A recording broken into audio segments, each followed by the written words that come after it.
असल में test cricket क्या है? कमाल का प्रदर्शन रहा है ये इस टीम का।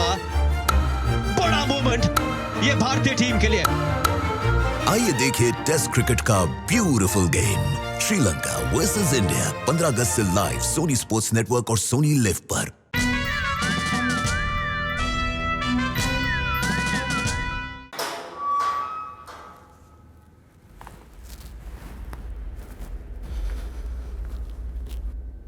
ক্যারিগঞ্জ ট্রিপল মার্ডার আর রেপ কেসে দুজন মুখ্য সাসপেক্ট পুরুষোত্তম তিওয়ারি আর দিবাকর গুপ্তর বিরুদ্ধে আমাদের কোনো প্রত্যক্ষ প্রমাণ হাতে কাছে আসেনি, না কোনো লিড ছিল। আমরা তাদের মুক্ত তো করে দিলাম, কিন্তু তাদের ক্লিন চিট দিতে পারলাম না। এখন আমরা 2017-র কোশিগাঁও ডাবল মার্ডার কেসটা স্টাডি করতে যাচ্ছিলাম আমাদের কেসটার সাথে সম্পর্ক খোঁজার জন্য।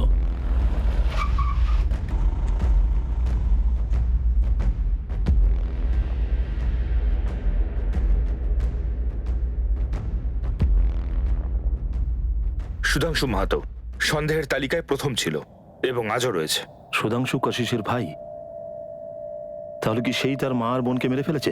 ওর বয়ান খুবই অদ্ভুত ছিল, তাই সন্দেহ করার প্রচুর কারণ রয়েছে।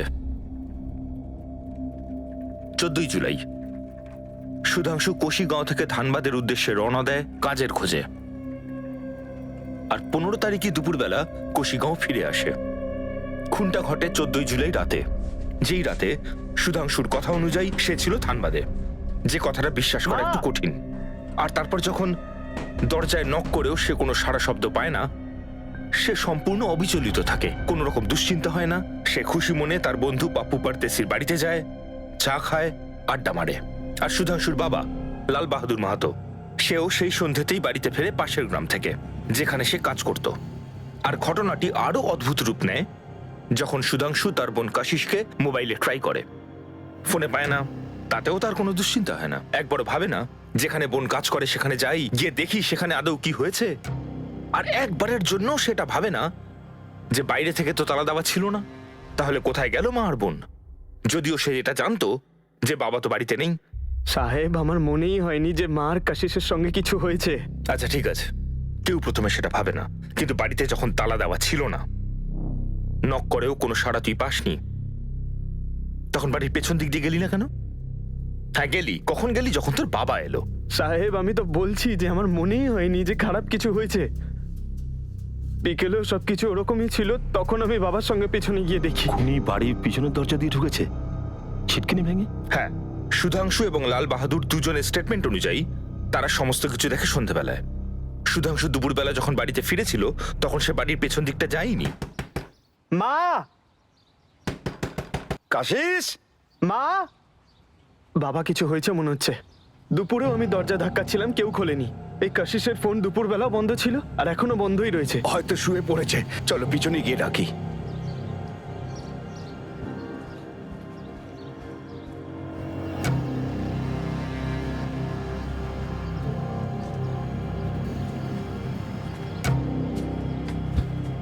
নির্মলা! এই কাশিস! জানি না কোথায় গেল। আরে তুই দুপুরে এদিকটা দেখিসনি? না বাবা, ভাবিনি একবারও। বাবা!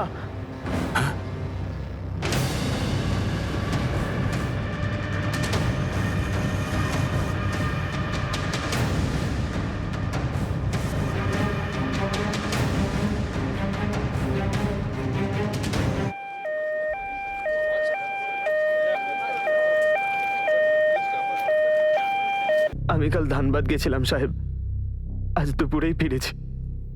আর লাল বাহাদুর, তুমি তুমি এখানে ছিলে না? আমি 4 দিন এখানে ছিলাম না, আমি পাশের গ্রাম ওই দেবপুর গিয়েছিলাম। এই আলমারিটা খোলা দেখছি, কি কি পাওয়া যাচ্ছে না? স্যার, এই 5,000 মতন টাকা ছিল, কাশিসের কানের ঝুমকো, চুড়ি আর একটা চেন, সবকিছু চুরি হয়ে গেছে। সোনা ছিল? কাশিসের খুব শখ ছিল সাহেব, ও নিজের পরিশ্রমের টাকা দিয়ে বানিয়েছিল। সব মিলিয়ে কত টাকা লুট হয়েছে? ক্যাশ আর গয়না মিলিয়ে মোটামুটি 30-40 হাজার। আর এই যে কোশিস মোবাইলের দোকানে চাকরি করতো, সেটা রেগুলার যেত? হ্যাঁ, 3 বছর ধরে সেখানে সে কাজ করতো আর ভালো রোজগারও করতো, কিন্তু কাশিস সেদিন কাজে যায়নি। স্যার তবে সেভাবে না বলে কখনো ছুটি তো নিত না কশিস। কাল যখন এলো না তখন আমি ফোন করলাম, ফোনটা বন্ধ বলছিল। দিনেও দুবার ট্রাই করেছিলাম, আবার বন্ধ। তারপর আমি ছেড়ে দিলাম যে হয়তো কোথাও বেড়াতে গেছে। কাশিস একা নিশ্চয়ই কোথাও বেড়াতে যায়নি, তাই না রাজীব? সেটা ওর ব্যক্তিগত ব্যাপার, আমি কি করে বলবো যে ও কার সাথে বেড়াতে গেছে? তুমি তো নিশ্চয়ই কিছু জানো, কে ওর সাথে দেখা করতে আসতো, কার সাথেও যেত। স্যার আমি তো এটাই বলবো যে কশিস নিজের কাজটা খুব ভালো করে করতো, সমস্ত কাস্টমারের সঙ্গে খুব ভালো ব্যবহার করতো। আমি তো বুঝতে পারছি না যে বেচারা কশিস আর ওর মাকে এভাবে কে খুন করে দিল। শুধু খুন করা হয়নি, কাশিসকে রেপ করাও হয়েছিল। মৃত্যুর সময় ধরে নিন পরশু রাত্রির। 14 তারিখ রাত। হ্যাঁ, দুটো সলিড হিট করেছে, সম্ভবত কোদালের বাঁট দিয়ে। কাশিসের সালোয়ার খোলা হয়েছিল, লাশের সামনেই পড়েছিল। সেক্সুয়াল অ্যাসল্টের চিহ্ন আমরা পেয়েছি, কিন্তু কোনো রকমের হাতাহাতির চিহ্ন নেই। তাহলে এটা হতেও পারে যে হয়তো প্রথম আঘাতেই এ জ্ঞান হারিয়েছিল, তারপর খুনি একে রেপ করে আর তারপর ওকে আঘাত করে ওকে মেরে ফেলে। আমাদের প্রধান সাসপেক্ট ওর ভাই, ওর নিজের ভাই। নিজের ভাই রেপ করবে? হতে তো পারে সেটা, কিন্তু এটাও তো হতে পারে যে এই কাজের জন্য অন্য কাউকে পাঠিয়েছিল আর সেই এই রেপটা করেছে। প্রধান, আমাদের ট্রিপল মার্ডার কেস আর তোমার ডাবল মার্ডার কেসে বড় অদ্ভুত সিমিলারিটি আছে। কাশিসের রেপ হওয়ার সময় কোনো রকম হাতাহাতি হয়নি, আর আমাদের কেসেও ভিকটিম সাধনার দিক থেকে কোনো বিরোধিতা দেখিনি। হ্যাঁ, রেপের চিহ্ন নিশ্চয়ই পাওয়া গেছে। ডক্টর, যে অবস্থায় আমরা একে পেয়েছি, আপনি ঠিকই বলেছেন, রেপ হয়েছে। এর হাতে, বিশেষ করে ওর নখে কোনো হাতাহাতির চিহ্ন নেই। হতে পারে রেপের সময় এর জ্ঞানই ছিল না। দুটো কেসেই বাড়ির পেছনের দিকের দরজা থেকে এন্ট্রি হয়েছিল, ছিটকিনি ভেঙে। আমাদের কেসে ভিকটিম সাধনা তিওয়ারি একটা মহিলা গ্রুপের প্রধান ছিল। ওর কাছে অনেক সোনাদানা আর ক্যাশ ছিল, যেগুলো চুরি করা হয়েছে। আর আপনার কেসেও কাশিসের গোল্ড জুয়েলারি আর ক্যাশ চুরি করা হয়েছে। প্রধান, আমাদের কেসে ভিকটিম রামানুজের নিজের বড় ভাই পুরুষোত্তমের সাথে অনেকদিন ধরে জমি নিয়ে ডিসপুট চলছিল। তোমাদের কেসে সুধাংশুর বিরুদ্ধে আরো কোনো পোক্ত প্রমাণ পেয়েছো? শুধু ওই দিনকার অদ্ভুত ব্যবহার ছাড়া, যেদিন ওই ডেড বডি পাওয়া গেল। আসলে কাশিসের ব্যাপারে আমরা কিছু জানতে পেরেছিলাম। যে মূল্যবান গয়নাগুলি মেয়েটা পরতো, সেই তুলনায় তার রোজগার অনেক কম। মানে কোনো বয়ফ্রেন্ড গিফট করতো? বয়ফ্রেন্ডস একজন নয়, অনেক ছিল।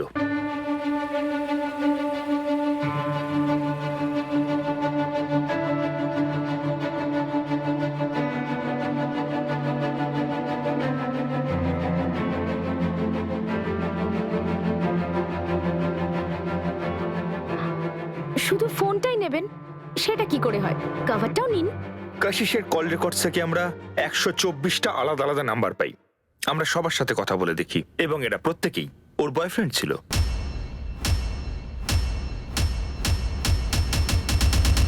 এবং এরা প্রত্যেকেই স্বীকার করেছে যে কাশিসের সাথে তাদের শারীরিক সম্পর্ক ছিল। তার মানে সুধাংশু যে মার্ডারটা করেছে, তার মানে তার পিছনে উদ্দেশ্য ছিল তার বোনের এই ফিজিক্যাল রিলেশন, আর সে রাগে আর লজ্জায় এই কাজটা করেছে। কাশিসের বাবা তো ক্রমাগত নাই বলে গেছে, কিন্তু সুধাংশু ধানবাদ থেকে ফিরে আসার পর থেকে তার অদ্ভুত আচরণ দেখে আমরা তাকে সন্দেহ করি। স্যার, এসব ব্যাপার আমি কিছুই জানতাম না।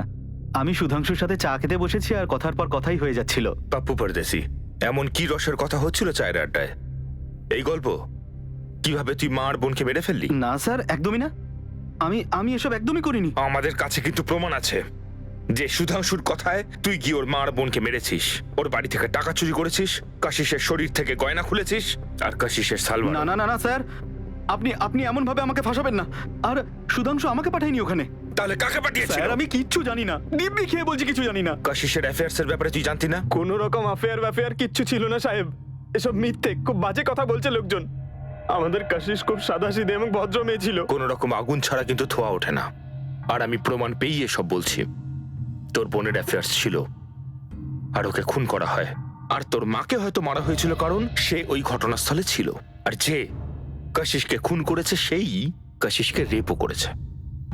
এবার তুই বল, কাকে পাঠিয়েছিলি তুই? আমি কাউকে পাঠাইনি সাহেব। আমাদের সন্দেহের তীর শুধু সুধাংশুর দিকেই ছিল, কিন্তু সুধাংশু ক্রমাগত নাই বলে গেছে। আমরা কোর্ট থেকে সুধাংশুর ব্রেন ম্যাপিং এর পারমিশন জোগাড় করি। আমরা শিওর ছিলাম যে সেখান থেকে আমরা নিশ্চয়ই জানতে পারবো এ কতটা মিথ্যে বলছে।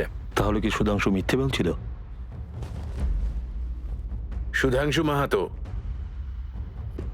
বসো। বসো বসো। রিল্যাক্স সুধাংশু, ভয় পাওয়ার কোনো কারণ নেই। অ্যাজ পার প্রসিডিওর আমরা ফরেন্সিক সাইকোলজিস্ট নবীনকে আগে থেকেই সব বলে রেখেছিলাম।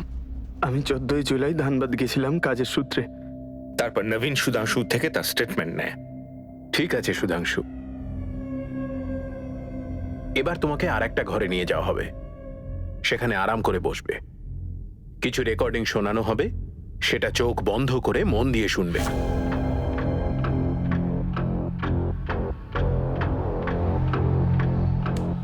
তোমার নাম সুধাংশু মাহাতো?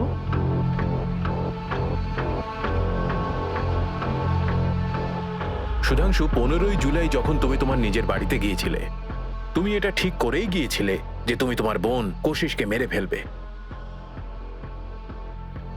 সুধাংশু স্টেটমেন্ট অনুযায়ী নবীন তাকে কিছু কথা রেকর্ড করে শুনিয়েছিল, যাতে সুধাংশুকে দোষী বলা হয়েছিল এবং তাকে নিরপরাধও বলা হয়।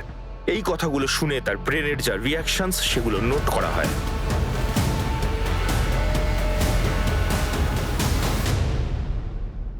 ব্রেন ম্যাপিং টেস্টের রেজাল্টটা কি? সেখান থেকে ও বেঁচে যায়।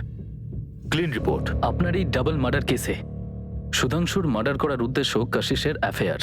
আপনি এমন কনক্লুড করেছিলেন।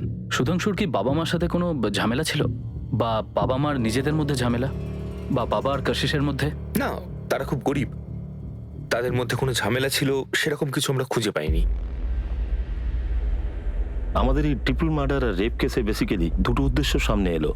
প্রথমত এটা হলো যে ভাইদের মধ্যে জমি নিয়ে বিবাদ ছিল, আর দ্বিতীয়টা হলো সাধনার এই সন্দেহ ছিল যে তার স্বামী রামানুজের ললিতার সঙ্গে কোনো অ্যাফেয়ার চলছে। স্যার, দুটো কেসেরই যদি উদ্দেশ্যকে জোড়া হয় তাহলে কোথাও থেকে কোনো সম্পর্কই দাঁড়াচ্ছে না। কিন্তু দুটোই ক্রাইম সিন অনেকটা একই রকম। পেছনের দরজা দিয়ে এন্ট্রি, কোনো ধারালো অস্ত্র দিয়ে মারা, তারপর হত্যা, তারপর টাকা পয়সার গয়না লুট, তারপর মার্ডার ওয়েপনকে ওখানেই ক্রাইম সিনের আশেপাশে বা ক্রাইম সিনেই রেখে যাওয়া। স্যার, দুটো জায়গাতেই, ওদিকে কোশিগাঁওয়ে সুধাংশু মাহাতো আর এদিকে ক্যারিগঞ্জে পুরুষোত্তম তিওয়ারি আর দিবাকর গুপ্ত। এই সমস্ত সাসপেক্টদের কাছে কোনো না কোনো মোটিভ আছে, যেটা আলাদা আলাদা। কিন্তু আমাদের কাছে এই সাসপেক্টদের কারোর বিরুদ্ধেই কোনো কংক্রিট প্রমাণ নেই। আমার মনে হয় যে একদিক থেকে এটাও দুটো কেসের মধ্যে সামঞ্জস্য হতে পারে। এই দুটো কেসেই যাকে মেন সাসপেক্ট ভাবা হচ্ছিল এদের মধ্যে কেউ আসল অপরাধী নয়। একদম হতে পারে স্যার, কারণ দুটো কেসেই মোডাস অপারেন্ডি একদম সেম স্যার, আর অপরাধটাও সেম স্যার। কোথাও কিছু একটা কানেকশন তো থাকতে হবে দুটো কেসের মধ্যে। যদি হত্যাকারী সেম হয় তাহলে অপরাধীর এই দুটো ভিকটিম পরিবারের সাথে কোনো একটা কানেকশন থাকা উচিত। হয়তো ডাইরেক্ট পার্সোনাল লেভেলে নয়, কোনো কাজের মাধ্যমে, যে কোনোভাবে। ওদিকে কোশিসের সাথে যুক্ত হওয়া উচিত, আর এদিকে সাধনা বা রামানুজের সাথে। পয়েন্ট। যদি এই দুটো কেসেই কোনো একজনকে আমরা কমন পাই তাহলে হয়তো এই কেসটা আমরা শেষ করতে পারবো। আমাদেরকে ওই সব লোকের নাম বলুন যার সাথে রামানুজের টাকা পয়সা সম্পর্ক আছে। এখন আমরা সেই সমস্ত লোকেদের খোঁজ নিতে শুরু করলাম যার রামানুজের সাথে ব্যবসায়ী আর পার্সোনাল রিলেশন ছিল। মুদিখানার দোকান থেকে চাষের ক্ষেত পর্যন্ত, যেটা সে অন্যান্য কৃষকদের লিজে দিয়েছিল।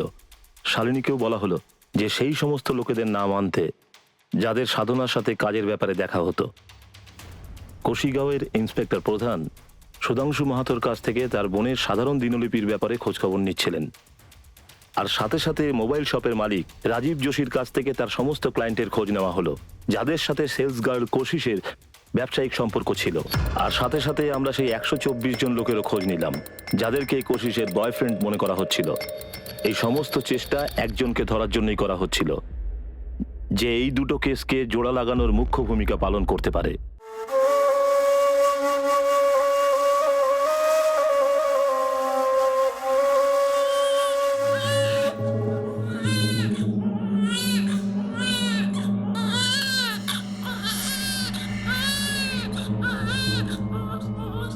কংগ্রেচুলেশন, ছেলে হয়েছে।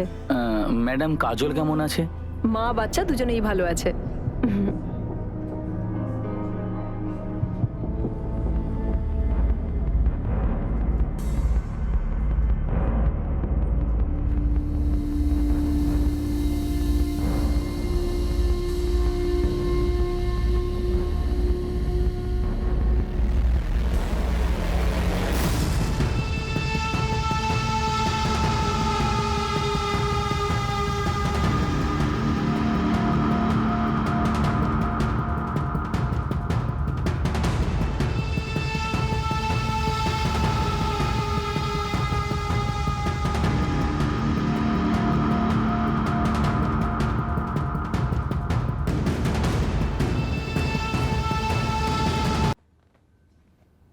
দুটো কেসে একজন মানুষও কমন পাওয়া গেল না? আগে না স্যার, যতগুলো নাম সবাই লিখে দিয়েছে, এক একজনকে অনেকবার এনকোয়ারি করেছে। কিন্তু এমন একজনকেও পাওয়া যায়নি যে ওখানে কশিশ বা ওর মা নির্মলা মাহাতোর সাথে আর এখানে সাধনা বা ওর হাজবেন্ড রামানুজের সাথে কোনো রকম সম্পর্ক রেখেছে।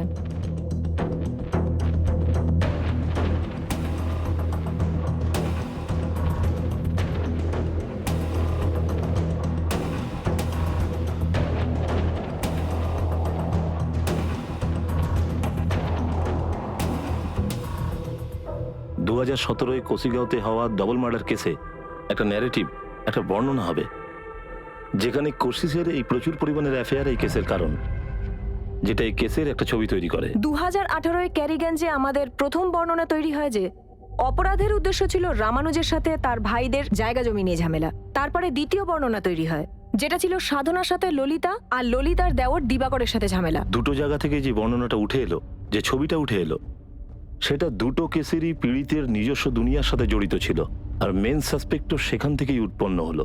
আমরা নিজেদের বর্ণনা তৈরি করলাম, একটা ফ্রেম বানালাম, সেখানে সাসপেক্ট আর তার উদ্দেশ্য দুটোই ফিট হয়ে যাচ্ছে। কিন্তু রামানুজ, সাধনা আর কোশিগাঁওয়ের কোশিসের থেকে যে বর্ণনা, যে ছবিটা উঠে আসছে, সেখানে কোনো সাসপেক্ট ফিট হচ্ছে না। আমাদের আসল অপরাধী আর তার আসল উদ্দেশ্যের পরিচয় দিচ্ছে না। হতে পারে স্যার আমাদের সব ন্যারেটিভ ভুল, মানে অপরাধের আশেপাশে যে ছবিটা তৈরি হচ্ছে হতে পারে সেই ছবিটা বাস্তব থেকে অনেকটাই দূরে। তাহলে তো এটাই বেরিয়ে আসে যে অপরাধী কোনো র্যান্ডম অজ্ঞাত লোক, যার এই দুটো কেসেরই কোনো ব্যক্তির সাথেই কোনো ডাইরেক্ট সম্পর্ক ছিল না। স্যার র্যান্ডম অজ্ঞাত, তাহলে তো কোশিগাঁও আর ক্যারিগঞ্জের মধ্যে যে কোনো কেউ হতে পারে। এটাও জরুরি নয় এই দুটো জায়গা থেকে হতে হবে, অন্য কোনো জায়গা থেকেও তো হতে পারে। যদি আমরা এই থিওরিটাকে মেনে চলি তাহলে একটা প্রোফাইল তৈরি হয়। সে রেপিস্ট, লুট করে, খুন করে, কিন্তু খুন করার জন্য ওয়েপেন তার সাথে নিয়ে আসে না, বরং ক্রাইম সিনের থেকে কোনো জিনিস তুলে নিয়ে তাকেই মার্ডার ওয়েপেন বানিয়ে দেয়, আর খুন করার পরে মার্ডার ওয়েপেন সেইখানেই রেখে দেয়। স্যার এর অপরাধ করার একটা নিজস্ব প্যাটার্ন আছে। একই জেলার দুটো গ্রামে স্ট্রাইক করেছে স্যার, দুটো আলাদা আলাদা বছরে। হয়তো আগেও করে থাকতে পারে, হতে পারে অনেক দিন ধরে করছে, কিন্তু কখনো ধরা পড়েনি। একটা কাজ করা যাক, আমাদের ধানবাদ জেলায় যতগুলো হিস্ট্রি সিটার্স আছে যারা এই ধরনের ক্রাইম করেছিল সবার একটা লিস্ট বানানো হোক। কিন্তু সে কি এতটাই চালাক যে নিজের কাছে ফোন রাখে না? আজ পর্যন্ত যদি ধরা না পড়ে তাহলে হ্যাঁ, চালাক বা লাকি। যে ধরা পড়েনি ও হয়তো নিজের সাথে সেলফোনও রাখে। ধরা পড়েনি তার মানে এটাই ভেবে নেওয়া হোক সে লাকি, কিন্তু এটাও মেনে চলি যে তার কাছে সেলফোন থাকে। তাহলে আমাদের কাছে পুরো খোলা ময়দান। কোশিগাঁও 14 জুলাই 2017, কৈরিগঞ্জ 4 জুন 2018। এই দুটো লোকেশনেই সেই রাতে যতগুলো ফোন অ্যাক্টিভ ছিল সবার লিস্ট চেয়ে পাঠাও, আর খোঁজ নেওয়া যাক কোন সেই কমন নাম্বার যেটা এই দুই জায়গাতেই ওই রাতে অ্যাক্টিভ ছিল। 1 বছরের গ্যাপ তো হতে পারে নাম্বার চেঞ্জ করে নিয়েছে। একটু ভাগ্য আমরাও দেখিনি, হয়তো নাম্বারটা চেঞ্জ করেনি, আর যদি দ্বিতীয় সিম নিয়েও থাকে নিজের নামেই হয়তো নিয়েছে। চান্সটা তো নেওয়া যাক, দেখা যাক আমাদের ভাগ্য। হতে পারে এই র্যান্ডম কিলারকে আমরা ধরতে পারবো। র্যান্ডম কিলার, এই কথাটা আমি 1000বার বলেছি ইন্সপেক্টর অজিত ভাস্করকে। ওনারা এরকম কোনো ব্যক্তির খুনি হওয়ার বিষয়টাকে খতিয়ে দেখুক, কিন্তু না, আমার কথা শুনলই না। স্যার পথ চলতে কোনো র্যান্ডম অজ্ঞাত ক্রিমিনাল হয়তো চুরি করতে এসেছে আর মার্ডার আর রেপ করে চলে গেছে, তার হয়তো আমার বা জুহির সাথে কোনো সম্পর্ক নেই। এই অ্যাঙ্গেলটা আপনারা কনসিডারই করছেন না কেন? মার্ডার, রেপ আর ডাকাতির পরিষ্কার ছবি রয়েছে আমার চোখের সামনে, আর তুই কি বলছিস? সেটা থেকে চোখ সরিয়ে আমি একটা খড়ের গাদায় সুচ খুঁজে বেড়াই। স্যার যদি ও খুনি হয় তাহলে কেন করবে? কারণ খুনি হলি তুই, কুন্দন। ক্রাইম সিনে পাওয়া প্রমাণ আর সবার সাক্ষ্য চিৎকার করে করে একটাই নাম বলছে, কুন্দন যাদব। পুরো ছবিটা পরিষ্কার আমার সামনে, অন্য কিছু ভাবার প্রশ্নই ওঠে না। 14 জুলাই 2017 কোসিগাঁওতে আর 4 জুন 2018 ক্যারিগঞ্জে যতগুলো অ্যাক্টিভ নাম্বার ছিল সবগুলোর স্ক্যানিং পুরো জোরদার শুরু হয়ে গেল। দ্বিতীয় দিকে হিস্ট্রি সিটালের লিস্টও তৈরি করা হলো, আর সবাইকেই জিজ্ঞাসাবাদ করা হলো, যার রেকর্ডে অজ্ঞাত খুনির মোডাস অপারেন্ডের ঝলক দেখা গেল। যেমন দরজা ভেঙে ক্রাইম সিনে যাওয়া, তাকে আলাদা করা হলো এবং তাকে কড়া জিজ্ঞাসাবাদ করা হলো। এই দুটো অপরাধের ডিটেলস নিয়ে আমরা প্রচুর ব্যস্ত ছিলাম, আর সেই সময় আমরা বিন্দু বিসর্গ জানতে পারিনি 2016 কেসটা, যেটা ছিল জুহি দাহিয়ার রেপ অ্যান্ড মার্ডার কেস।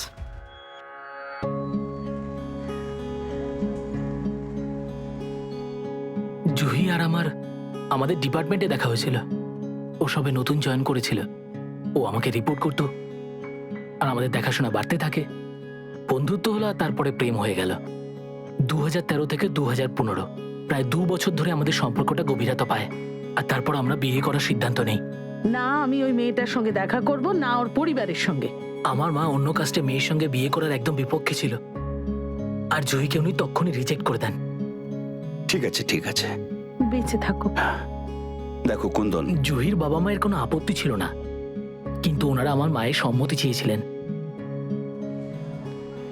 আমরা ততদিন অপেক্ষা করার সিদ্ধান্ত নিলাম যতদিন না মা রাজি হচ্ছে। অবশেষে মা রাজি হলো। আর সেই সময় আমার চাকরি সূত্রে বকেয়া কিছু টাকা আমার হাতে আসে।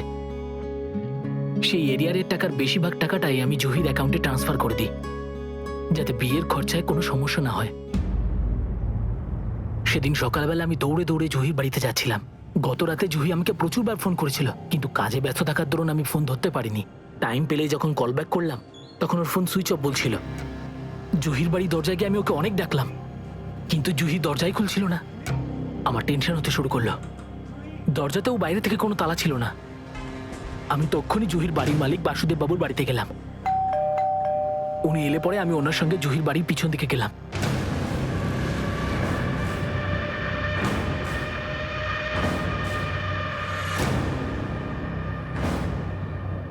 জুহি,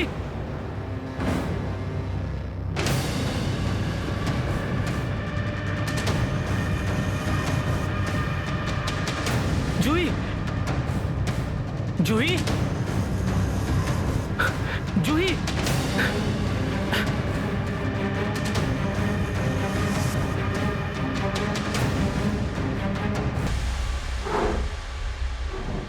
জুহি।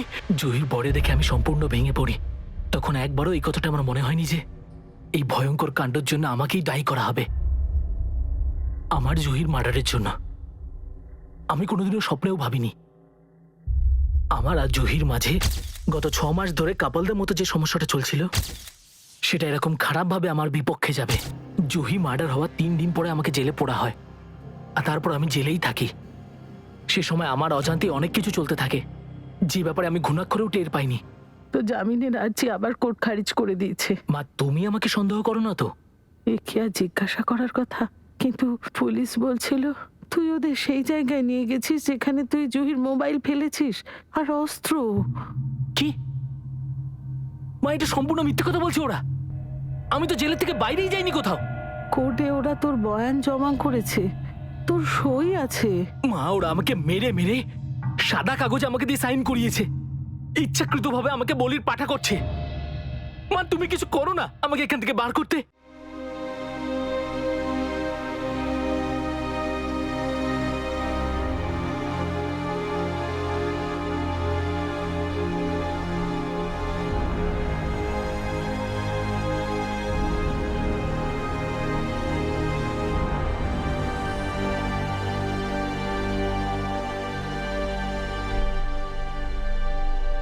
ক্যারিগঞ্জের রামানুজ তিওয়ারি, সাধনা আর কৃষ্ণ তিওয়ারির ট্রিপল মার্ডার কেসের 2 সপ্তাহ আগে কুন্দন যাদবের জমানত হলো। পুরো 2 বছর বাদে সে জেলের বাইরে পা রাখলো। আর সেই সময় আমরা জুহি দাহিয়ার রেপ অ্যান্ড মার্ডার কেসের ব্যাপারে কিছুই জানতাম না। ভবিষ্যতে আমরা সেই কেসটার দিকেই এগোতাম। বেহরা, কোশিগাঁও আর ক্যারিগঞ্জের সেল টাওয়ার থেকে কোনো ব্রেক থ্রু পাইনি, আর না তো জেলার হিস্ট্রি সিটার থেকে কোনো সূত্র হাতে আসছিল। এই র্যান্ডম কিলারের থিওরি অনুযায়ী এগিয়ে যাওয়ার জন্য আমাদের অন্য কিছু নয়, ডেফিনেট দিক দরকার যা আমাদেরকে ওর কাছে পৌঁছে দেবে। এই র্যান্ডম কিলারের আর কি লক্ষণ থাকতে পারে? 2017-র কশিশ আর নির্মলা মাহাতো মার্ডার কেসেও ধরা পড়েনি। আমাদের ট্রিপল মার্ডার কেস আর রেপ কেসেও ধরা পড়েনি। এটা মেনে নেওয়া যাক যে আজ পর্যন্ত সে ধরাই পড়েনি। সেই জন্য কোনো হিস্ট্রি সিটারের লিস্টে সে সামিলই ছিল না। তার মানে ও এখনো পর্যন্ত যা অপরাধ করেছে একটাতেও ধরা পড়েনি। বহাল তবিয়াতে আছে, এখানে লুট ওখানে লুট। ওদিকে কোশিগাঁওয়ে কম করে 40,000, আর এদিকে ক্যারিগঞ্জে কয়েক লাখ। আর এই লুট করা টাকা দিয়ে এখনো হয়তো ফুর্তি করছে। হয়তো ফুর্তিটা একা করছে না, বন্ধুদের সাথে ফুর্তি করছে, তাদের মদ খাওয়াচ্ছে।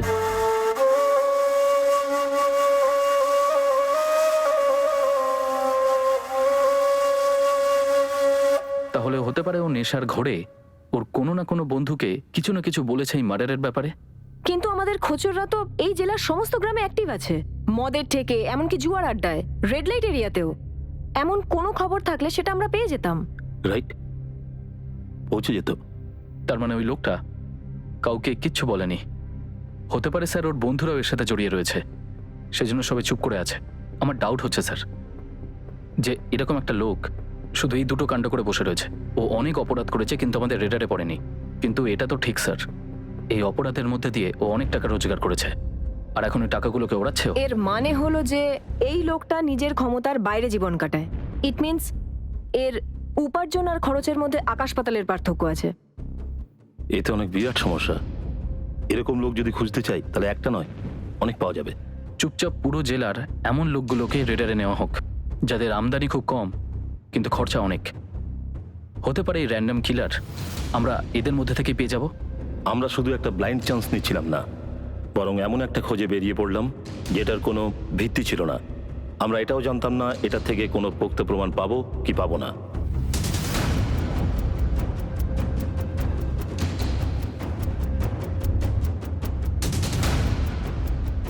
রোজগারের থেকে বেশি খরচা করা লোক বা সেই ব্যক্তির খোঁজ যে লুটের ক্যাশ আর গয়না দিয়ে ফুর্তি করছে। তার জন্য জেলার সমস্ত লোকের পার্সোনাল লাইফে ঢুকতে হতো, তাদের মধ্যে আমাদের টার্গেটকে খুঁজে বার করতে হতো। এই খোঁজে এমনও হতে পারত যে আমাদের খোঁজের অপরাধীর সঙ্গেই কথা বলছে যেটা সে নিজেই জানতো না। আমরা সমস্ত লোকের থেকে অন্যদের সম্পর্কে খোঁজ নিচ্ছিলাম, আর তাদের থেকে বাকিদের ব্যাপারে। আর খোঁজ করতে করতে পুরো মহল্লা, পুরো এলাকা, পুরো জেলার লোকেদের সঙ্গে কথা বললাম। এভাবেই অনেক আমদানির থেকে বেশি খরচা করা লোকের প্রোফাইল উঠে এলো, কিন্তু তাদের মধ্যে একজন ছিল যে আমাদের নজরে চলে এলো। এর নাম হলো গুলশান মুন্ডা, অমরপুরে থাকে। 4 দিন আগেই ওর একটা ছেলে হয়েছে। খরচা আমদানি থেকে বেশি করে? গুরু তো সেরকমই বললো। এটা ছাড়া এমন কি সূত্র আছে যেটা থেকে তুমি ভাবছো একে টার্গেট করা উচিত? স্যার, গুরু বলছিল এ একজন মালির কাজ করে, কিন্তু এর খরচের আমদানি থেকে অনেক বেশি। এর ব্যাপারে আরেকটু খোঁজ খবর নেওয়ার পরে জানা গেল যে এ নিজের বন্ধুদেরকে বিলেতি মদ খাওয়ায়, তাও আবার রেগুলার। আরে কি বলবো তোকে, কথা বলছে, একদম জাতা কথা বলছে। বলেনি? হ্যাঁ হ্যাঁ, ওর মাথায় এইসব ঢোকে, একদম ফালতু কথা বলে। কথাবার্তার কোনো ধরন নেই।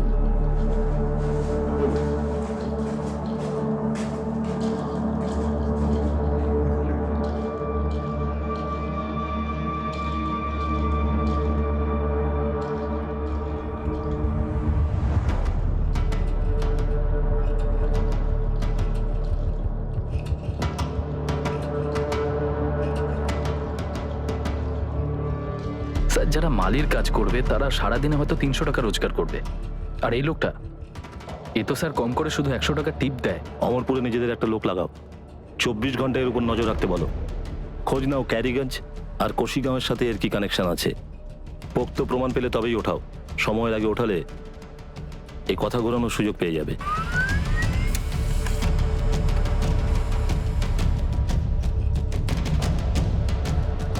রাঁচি থেকে গুলশান মুন্ডার হিস্ট্রি পেয়েছে স্যার। এ অরিজিনালি ওখান থেকে বিলং করে, আর 6 বছর আগে দুটো রবারি কেসে জেলে গেছিল। নীরজ, এই কি আমাদের আসল অপরাধী?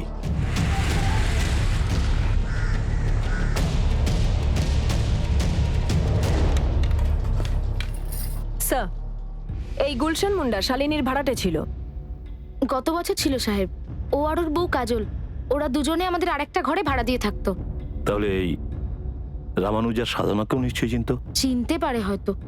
যখনই আমাদের লেডিস গ্রুপের মিটিং হতো না, তখন ও সাধনার সঙ্গে কথাবার্তাও বলতো। আর হ্যাঁ, সাধনা তো ওর বউ কাজলকেও চিনতো। ঘুমিয়ে পড়েছে? দাও এত আমাকে দাও। গুরুত্বপূর্ণ খবর পাওয়ার পরও আমরা গুলশনকে অ্যারেস্ট করিনি।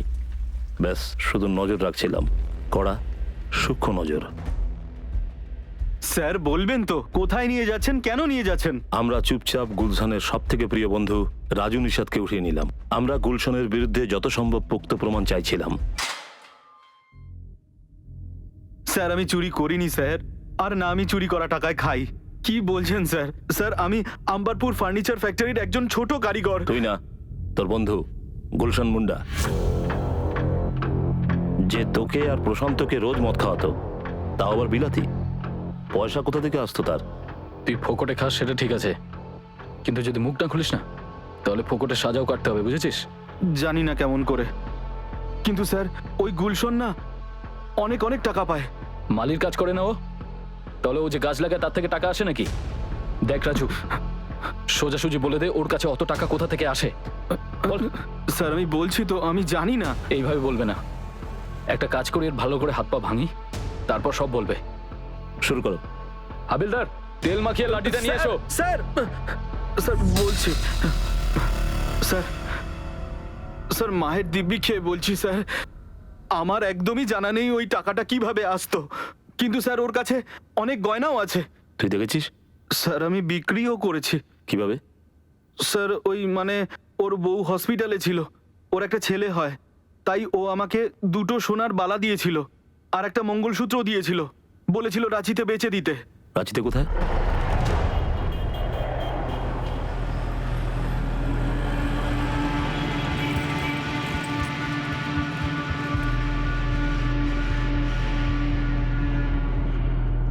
স্যার আমি সত্যিই বুঝতে পারিনি যে এই মালটা চুরির হতে পারে, না হলে আমি কিনতামই না।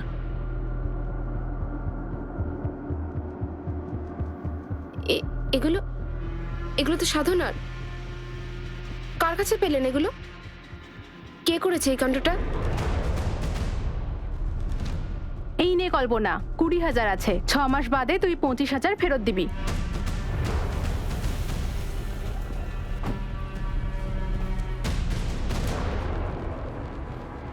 গুলশান মুন্ডা, চল। কোথায় স্যার? কেন? থানায়, তোর সাথে কথা বলবো। স্যার এখানেই কথা বলুন না স্যার। আরে স্যার কোথায় নিয়ে যাচ্ছেন একে? স্যার ছেড়ে দিন স্যার। আরে কি হয়েছে স্যার বলবেন তো স্যার? স্যার আমাকে ছেড়ে দিন স্যার। কি হয়েছে তা বলুন। গুলশান মুন্ডা, এবার তো তোর অবস্থা খারাপ হয়ে যাবে। আরে দাঁড়ান না।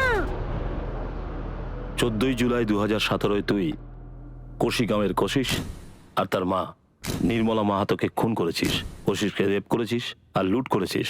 4 জুন 2018 ক্যারিগঞ্জের রামানুজ তিওয়ারি আর তার স্ত্রী সাধনা আর ছেলে কৃষ্ণকে খুন করেছিস। না, সাধনাকে রেপ করেছিস আর লুট করেছিস, কিন্তু তার বড় ছেলে দর্পণ সে বেঁচে গেল আর তোকে চিনতে পারল। আর তুই যে গয়না তোর বন্ধু রাজুর হাতে বিক্রি করার জন্য দিয়েছিলিস, সেগুলোও আমরা পেয়ে গেছি।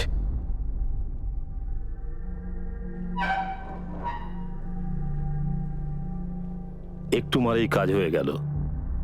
প্রথমে পুরোপুরি অস্বীকার করা গুলশান 2টো কেসেই নিজের অপরাধ স্বীকার করে নিল।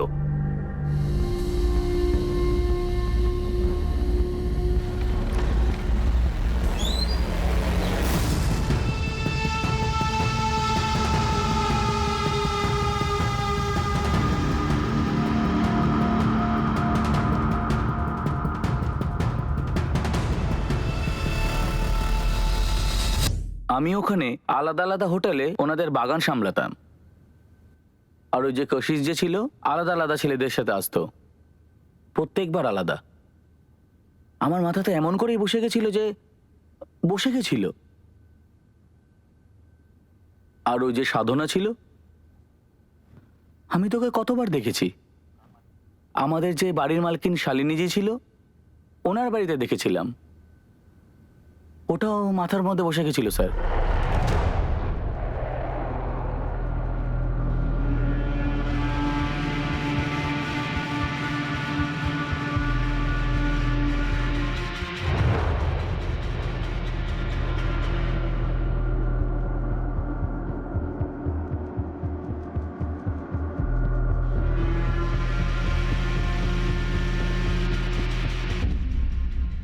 একবার যেটা বসে গেল না স্যার, ওটা বারে বারেই ভাবতাম, মানে দেখতেও পেতাম একদম সামনে, যেমন আপনাদেরকে দেখতে পাচ্ছি তেমন। এই পাগলের মতন ব্যবহার বন্ধ কর আর পরিষ্কার করে কথার উত্তর দে। যখন তুই কোশিসের বাড়িতে ঢুকলি, তখন তুই আগে থেকে জানতিস যে ওর ভাই সুধাংশু আর বাবা বাড়িতে নেই? ওর বাবাকে তো আমি কোনোদিন দেখেইনি স্যার। আগে যখন 2-4 বার উকি মেরেছিলাম, তখন ওর ভাই ছিল। ওই রাতে যখন উকি মারলাম, কেউ ছিল না, ও ছিল আর ওই মা।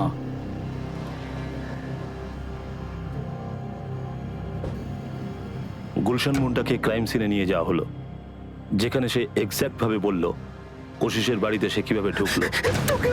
বাবা ছেড়ে দাও বাবা।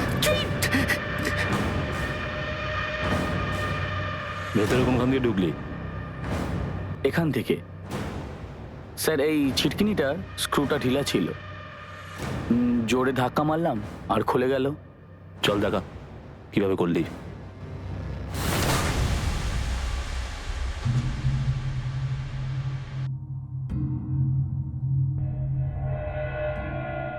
স্যার আমি এখান থেকে কোদালটা নিয়েছিলাম। তারপর কাকে আগে মারলি? আগে মাকে মেরেছিলি না কশিসকে? বল কাকে প্রথম মেরেছিস? স্যার আমি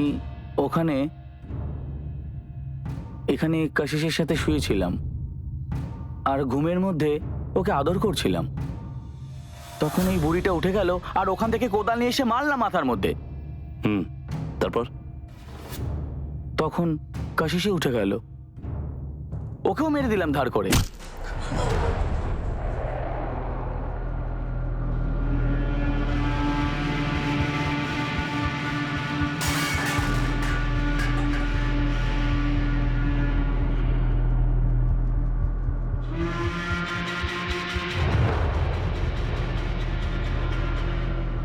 তারপর অজ্ঞান অবস্থায় কোশিশকে রেপ করেছিস? তারপর আবার ওকে মেরেছিস কোদাল দিয়ে।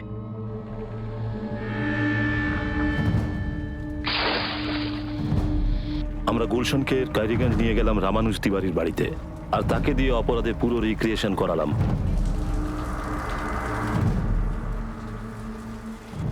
স্যার এখানে কিছু মিস্ত্রি কাজ করছিল, ওরা ওদের সরঞ্জাম রেখে গিয়েছিল।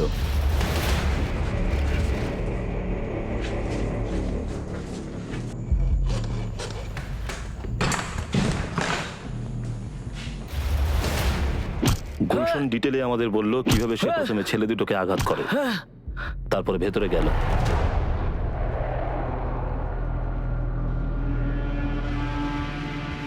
সাধনাকে আক্রমণ করলো, অজ্ঞান করে দিল ওকে, তারপর রামানুজকে মেরে ফেললো, তারপর সাধনাকে রেপ করলো। গুলশন বারবার অস্বীকার করছিল যে সে দুটো অপরাধ ছাড়া আর কোনো অপরাধ করেনি। আমরা বারবার জিজ্ঞাসাবাদ করাতেও সে নিজের জায়গায় অটল ছিল। গুলশন মিথ্যে কথা বলছিল।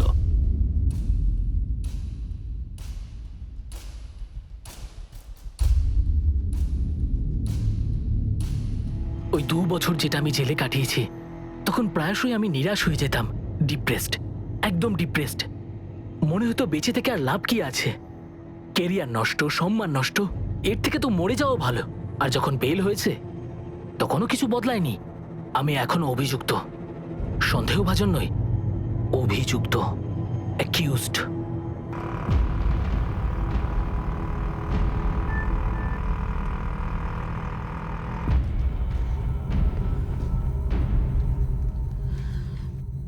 বলুন, আমি আপনাকে কি সাহায্য করতে পারি?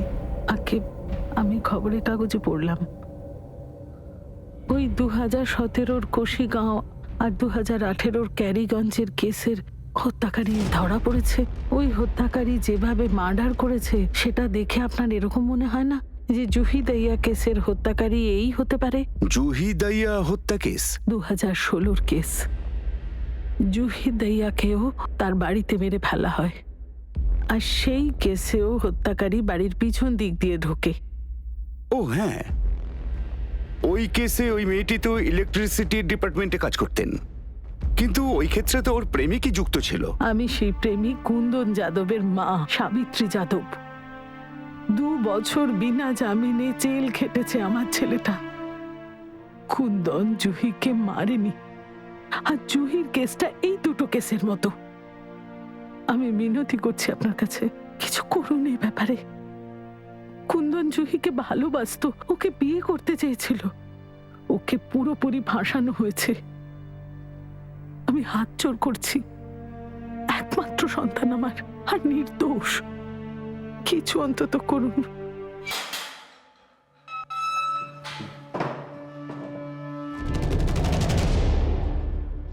Juhi দাইয়া, ধলকাপুর, 19 June 2016।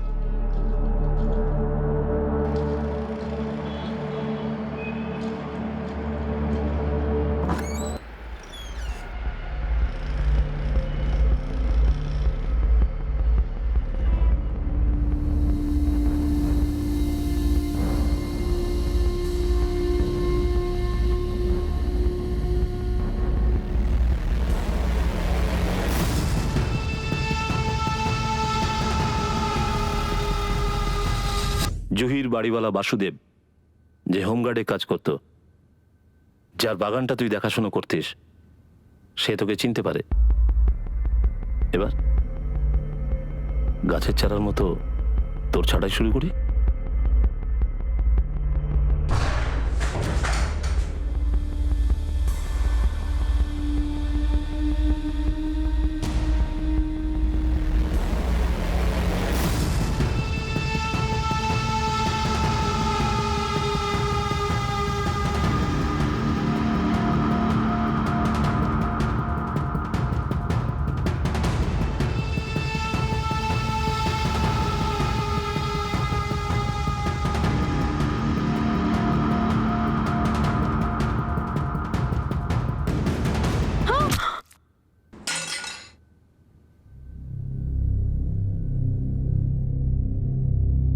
Join sir, Arvind বলছি। ইয়েস অরবিন্দ। স্যার, গুলশান মুন্ডা জুহি দাহিয়ার মার্ডার আর রেপ স্বীকার করেছে।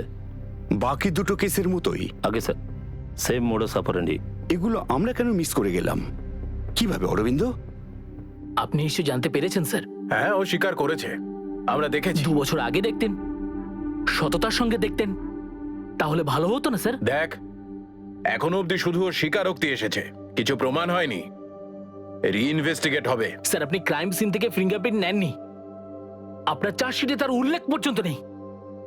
ভাস্কর বাবু, আপনি ভুল করেছেন, তাই আমি বেল পেয়েছি, না হলে তো আপনি আমাকে ফাঁসি দিয়ে দিতেন। আমি বললাম না আমি কেসটা রিইনভেস্টিগেট করব, ঠিক আছে? ঠিক আছে স্যার, কাকে আশ্বস্ত করছেন আপনি? আমি আমার জীবনে 2 বছর চাই, দিতে পারবেন আপনি? স্যার, জানা আগে ওই লোকেদের স্টেটমেন্ট চেক করুন, যার উপর ভিত্তি করে আপনি অনুমান করেছিলেন আমার আর জুহির ব্যাপারে। আর একটা ছবি তৈরি হলো আমার খুনি হওয়ার। তখনই যদি আপনি জুহির হত্যাকারীকে ধরতে পারতেন, তাহলে আজ কোশিগাঁও আর ক্যারিগঞ্জে এই রেপ আর হত্যাকাণ্ড হতো না। স্যার, আপনার এই রিইনভেস্টিগেশন ওনাদেরকে বাঁচাতে পারবে? ওদের জীবন আপনি ফিরিয়ে দিতে পারবেন স্যার? দেখ, যেটা হয়ে গেছে সেটা ফেরত আসবে না কুন্দন। আমাকে দিয়ে মিথ্যা কনফেশন লেটার লিখিয়েছেন, তারপর মেরে মেরে আমাকে দিয়ে ওটা সাইন করিয়েছেন, আর কোর্টকে এটা বললেন আপনি আমাকে সেসব জায়গায় নিয়ে গেছেন যেখানে প্রমাণ পাওয়া গেছে। স্যার, আপনিও জানেন আর আমিও জানি, আমি জেলের থেকে 1 পাও বাইরে রাখিনি। আর এখন এই রিইনভেস্টিগেশন করে আপনি করবেনটা কি? দেখ, 1000 বার আমি বলেছি, আরো বলবো 1000 বার, যে কেসটা রিইনভেস্টিগেশন হচ্ছে। এখনো পর্যন্ত এটাই স্ট্যাটাস। গুলশান মুন্ডার উপর কোশিশ মাহাতো আর সাধনা তিওয়ারির উপর খুন আর রেপ করার, আর নির্মলা মাহাতো, রামানুজ তিওয়ারি আর কৃষ্ণ তিওয়ারিকে খুন করার চার্জ দেওয়া হয়। জুহি দাহিয়ার রেপ অ্যান্ড মার্ডার কেসের রিইনভেস্টিগেশন একটা নতুন টিম করবে। তারপর গুলশান মুন্ডার উপর জুহি দাহিয়ার রেপ আর মার্ডারের চার্জেসও দেওয়া হবে। আবার দেখা হবে পরের পর্বে একটা নতুন কেসের সাথে। ক্রাইম পেট্রোল সতর্ক। জয় Hind. For more updates, subscribe to our channel, click the show links and enjoy watching the videos.